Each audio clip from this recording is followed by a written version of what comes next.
Repo రేట్ను మరోసారి తగ్గిస్తూ reserve bank తీసుకున్న నిర్ణయం రియాలిటీకి ఊతమనిస్తుందా అనే చర్చ జోరుగా సాగుతోంది.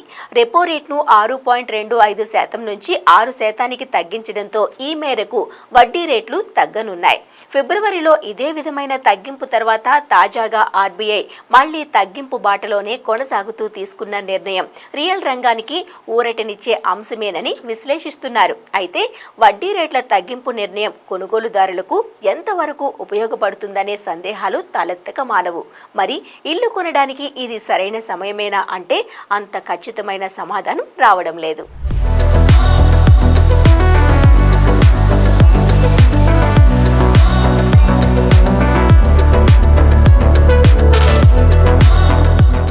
నిజానికి తక్కువ వడ్డీ రేట్లు గృహ రుణాలు తీసుకోవడానికి ప్రోత్సాహకరంగా ఉంటాయి.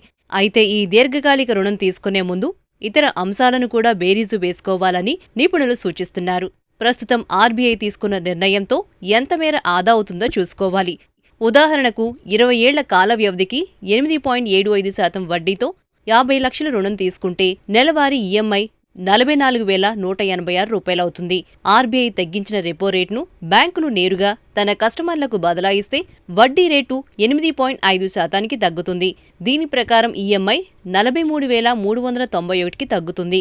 అంటే నెలకు 795 మేర ఆదా అవుతుంది. మిగతా రుణ వ్యవధిలో ఎలాంటి మార్పులు లేకుండా ఇదే వడ్డీ రేటు కొనసాగుతుందని అనుకుంటే మొత్తం మీద 1,90,649 మేర వడ్డీ ఆదా అవుతుంది.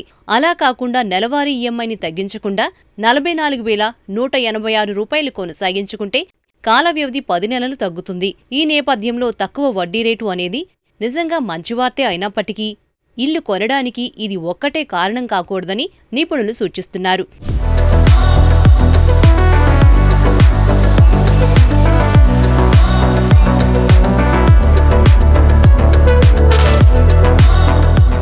ప్రస్తుత పరిస్థితుల్లో మీ ఆదాయంలో స్థిరత్వం చాలా ముఖ్యమైన అంశమని, త్వరలోనే అమెరికా ఆర్థిక మాంద్యంలోకి వెళ్లే పరిస్థితి ఉన్నందున ఆ ప్రభావం ఎంతో కొంత మన మీద, మన ఉద్యోగాల మీద పడే అవకాశం ఉందని పేర్కొంటున్నారు. ఇల్లు కొనడం అనేది దీర్ఘకాలిక ఆర్థిక పరమైన అంశానికి సంబంధించింది కాబట్టి అన్ని బేరేజు వేసుకున్న తర్వాతే నిర్ణయం తీసుకోవాలని సూచిస్తున్నారు. మీ గృహ రుణ ఈఎంఐ మీ నికర వేతనంలో 30 నుంచి 35% మించకూడదని స్పష్టం చేస్తున్నారు.